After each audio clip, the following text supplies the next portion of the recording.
Survival tip when rescuing teammates from an alternate reality. If everyone you've run into so far doesn't remember who you are, maybe don't automatically trust the first one who calls you by name. Especially if they're in a Hydra interrogation room. It's Agents of S.H.I.E.L.D. Season 4, Episode 17. Identity and Change.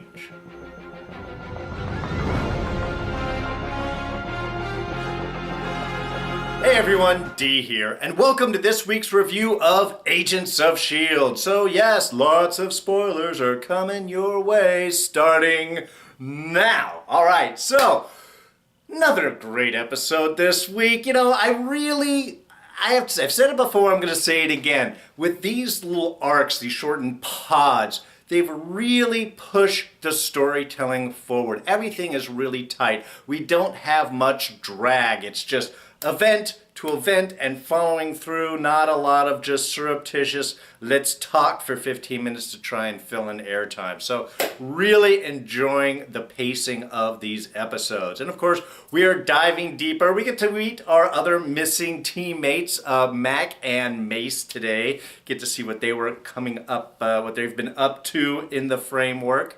But I'm going to start things off this week with, of course, our friend Director Coulson, who I love the fact that, we pull off immediately from last week, and for a moment you're almost thinking that he is starting to remember stuff. This is really, reaching into his psyche. But the moment that he mentions the soap, man, I lost it. Phil Coulson is a conspiracy theorist in the framework.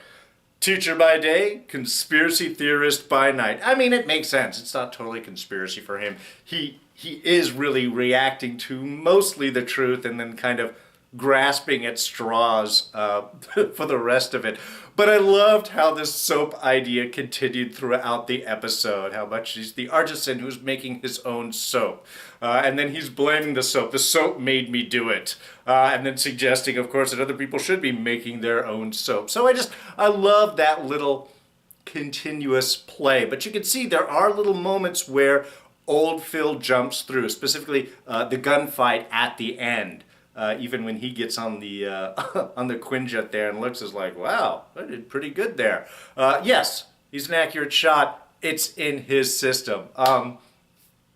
But not all the way. I mean, he's also very giddy. The whole spy thing, going into S.H.I.E.L.D., doing the passwords. Phil always has loved the spy element of things. And here he just gets to really continue it, even with the whole, hey, my hand, the real world, my hand is a robot hand. Isn't that cool? Just all these little moments, just really appreciating. And then, but still fatherly and protective as we get to the end of the episode when Gemma is kind of doing her understandable freak out. He is protective. He's even standing up to Mace. Again, kind of old Phil coming through here. Give her a moment. Overall, his goal is to protect his people. Now, speaking of Mace, was good seeing him. Mace looking a little haggard. A little battle haggard, actually. Very tough. Just a little 5 o'clock shadow, a little dirtied face. The warm Patriot suit. Looking really good there. We don't get a whole lot of Mace, really, just him back at the S.H.I.E.L.D. base. We get to see I love the S.H.I.E.L.D. story. I love how Billy Koenig gave his life finding it. Nice. Lots of Easter eggs in this episode. There was that one, the wall of all of the fallen agents. But really what I enjoyed most about that, yes, there's reflections for all the things that we know in the real world, the real MCU world they are.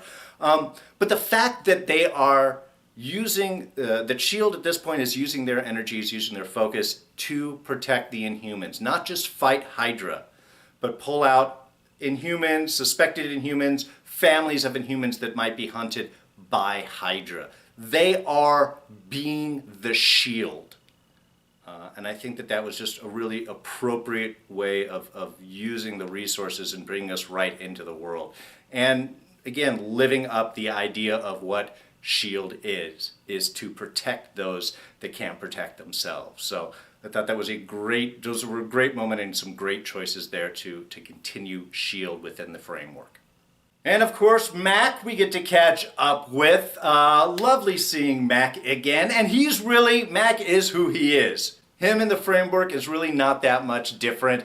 An engineer, a techie, a motorcycle enthusiast. I love how he's teaching his daughter the sound of motorcycle engines and identifying it that way. Of course, little genius right after her dad's heart. So all of that I think was perfect and beautiful. It's nice seeing Mack as he would be as a father.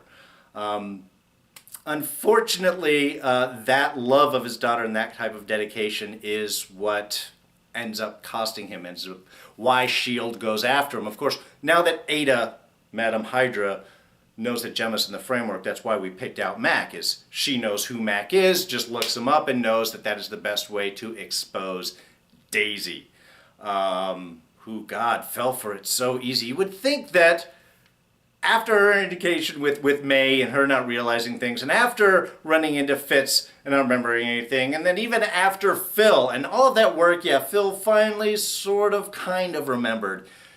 Think she might be a little bit more cautious, but no, she's the sucker. That's why she got suckered in. Played very smartly by Melinda May, which ended up costing her. But of course, Mack is Mack, and couldn't look in his daughter's eye, couldn't look her in the face after sending an innocent person, sending somebody to Hydra, knowing what Hydra is. So that has now brought Mack back into play. You know, and it's good to have him back, but God, part of my heart is already starting to hurt for him, because he's gonna lose hope again at some point. I just hope it's a better way of saying goodbye when it happens. Oh, and real quick, I gotta say, I agree with Gemma. It's really weird seeing Ward as a good guy again. It's just, it is a little off-putting. Though I do have one just quick little note. When he had the bead on Fitz, when he had Fitz in his sights and was going to take him out before being stopped with Gemma, why didn't he just take out Madam Hydra? You have the evil doctor and Madam Hydra, the leader of Hydra and the second in command, but you only put the one in your sights that's going to shoot the other girl. Yes, it's protective, but would that really have saved her? Wouldn't she have gotten mowed down from a tactical standpoint? Isn't taking out Madam Hydra a little bit higher on the list? I don't know, just my thought. And Holden. Nice to see Radcliffe. Very aware in the framework of what is going on. Also aware that Ada killed him, which I found interesting. Did she tell him? Did he figure it out? Does he know the difference of how it feels? I don't know. Just I thought that was kind of interesting. Did like how he also not fully trusting Ward, or in his mind Hydra. You can remember this sequence of events. He didn't know Ward. He knew Hive. So anyway, I just thought that was, it's Hive. I just loved that. But his attempt to reach Fitz really were a lot of the focus of his purpose here is, yes, to let us know there is no other escape hatch. We did get to find out where the actual team is, drilling rig in the Northern Baltic, owned by Anton the Russian. So that's how we'll end up running into him again. But really, it's his attempt to reach Fitz, which is, I think, very illuminating of him, his position in this world, especially in relation to Ada, and then what else is going on there. So I'm going to take a moment and really kind of dig into that, because I think that's where the real meat of all of this is. All right, so as Radcliffe explained, the framework was created as sort of like a paradise to live ever after, you know, with minus your one big regret in life. However, as soon as Ada came in, she started manipulating everything, and that's why we have the whole Hydra world here. Now, first off, is this Ada, or is this a copy of Ada? And I think it's more of the latter. She refers to Fitz when she says when she first crossed over, which sort of implies that she can't go back and forth. So I'm wondering if this is a copy of Ada that was put into the framework to try and finish learning humanness, reality, being an actual person, because she is very un-Ada in here. She is very much Madam Hydra. She's very much a very fleshed out person. So I think that might have been part of it. And maybe the whole project, Looking Glass, is a way to get her as this personality matrix now back out of the framework, which may need be why that she has Fitz. Now, in the outside world, Ada was in love with Radcliffe. In here, she hates him. Hates him. Feels as a prisoner made, shoved in the closet, all of those little things. You can see, yeah, I would see where that would make you upset. But still, as a creator, that seems to have now, as she has matured as an entity and created all of this emotional response and so on, that admiration is now turned to hate. But she has transferred that love to Fitz. And I think that's why she's holding on to Fitz here. One, Fitz is also a creator of hers in his sort. But hasn't betrayed her as she might feel that Holden has, especially in regards to the original Ada, Agnes, who meets such an unfortunate fate this episode. So I'm thinking that Ada is in love with Fitz as sort of the same creator thing, the same love that she had for Holden is now moved over to Fitz. And she needs Fitz to finish whatever this program is, whatever Project Looking Glass is. I'm assuming this is to get her personality back out. Maybe a way of transferring more things. Again, it's got Darkhold stuff going on, so there might be a little bit more going on of transferring the world out. I think she wants to get out and sort of recreate the real world like she has in the framework. But she's been using Fitz to do it. And there was a lot I was concerned about. Was Fitz, did Fitz know about Gemma, and was he in love with her there, and therefore seeing her, would that bring him out of it? I don't think that's the case. I don't think in this framework world he ever knew Gemma. I think Madam Hydra, Ada's concern is in seeing Gemma and interacting, that's going to revive Fitz out of his psycho torture doctor persona. Also, really concerned there's going to be some long-term effect on Fitz after this, because this is very much unlike his personality.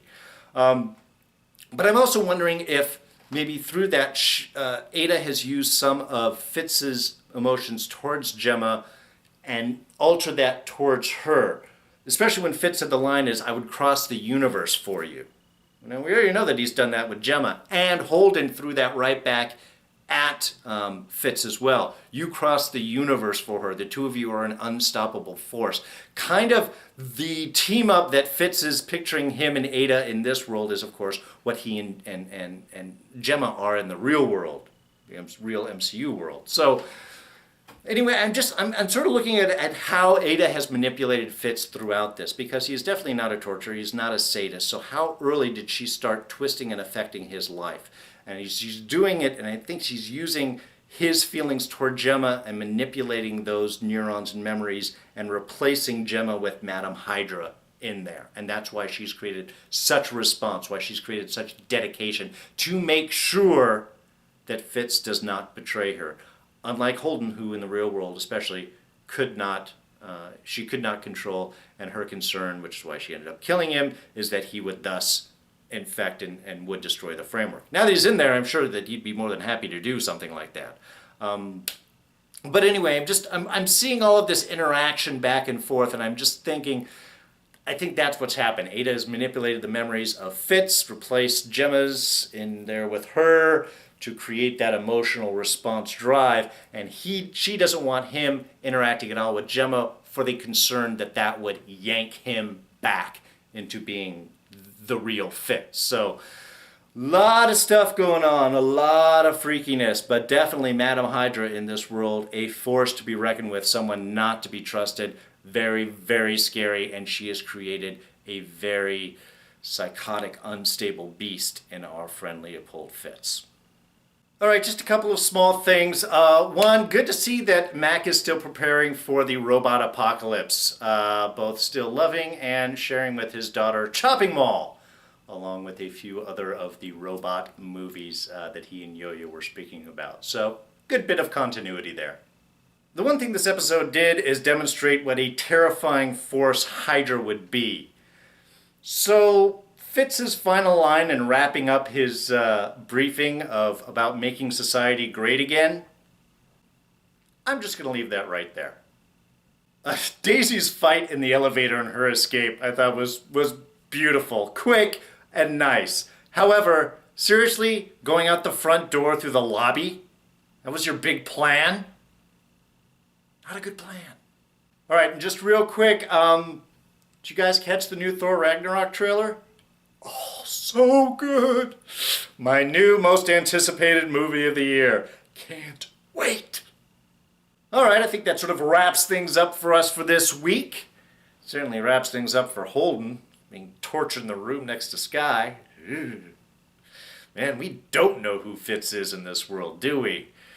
But like I said, I'm afraid that he's going to have some serious therapy work needed once he gets out of the framework. Anyway, so like I said, that's going to be it for now. If you did enjoy this review, please go ahead and hit that like button. Thoughts, ideas, comments, section below. That's where they belong. Keep the dialogue going. What do you guys think about this pod? What do you expect to see? Are you enjoying seeing Ward's good guyness? I am. I'm just saying it's a little disturbing. And what else little Easter eggs do you think that we're going to find? We've got, what's this, 2? So we got 5 more episodes in this pod. Who else do we get to meet up with? Very exciting, very exciting. So, like I said, thoughts, ideas, what are your expectations? Throw those down in the comments section below. You can always catch me on Twitter and Instagram. I'm at Darren Jakes right there. But you won't miss any of these reviews if you are a subscriber. And you're a subscriber, right? Well, you can be if you're not, and you do so by hitting my little face right there. Go ahead and hit that. You will be a subscriber, and you won't miss any of these reviews. And I will throw up our latest review from last week's Agents of S.H.I.E.L.D. right up here. You can go ahead and check that out in case you missed it. All right, so I'm going to say goodnight. I'm D, and I'm out of here. Catch you guys next time. Bye-bye.